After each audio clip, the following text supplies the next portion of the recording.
12 metre into 16 metre into 20 metre അളവുള്ള ചതുരക്കട്ടയിൽ നിന്ന് 4 മീറ്റർ വശമുള്ള എത്ര ക്യൂബുകൾ നിർമ്മിക്കാം?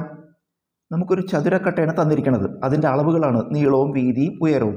12 metre into 16 metre into 20 metre.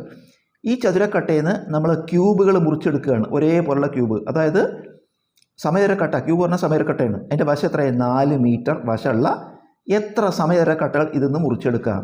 ഉത്തരം കാണാൻ ചതുരക്കട്ടയുടെ വ്യാപ്തത്തെ ഒരു ക്യൂബിൻ്റെ വ്യാപ്തം കൊണ്ട് ഹരിച്ചാൽ മതി. ചതുരക്കട്ടയുടെ വ്യാപ്തം ബൈ ഒരു ക്യൂബിൻ്റെ വ്യാപ്തം. ചതുരക്കട്ടയുടെ വ്യാപ്തം കാണുന്നുള്ള സൂത്രവാക്യം നീളം ഇൻറ്റു വീതി ഇൻറ്റു ഉയരം.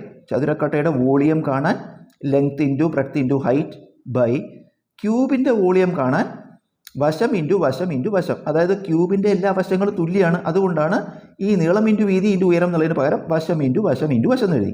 ഇത് വില കൊടുത്തു. നീളം ഇൻറ്റു വീതി ഇൻറ്റു ഉയരം എത്ര?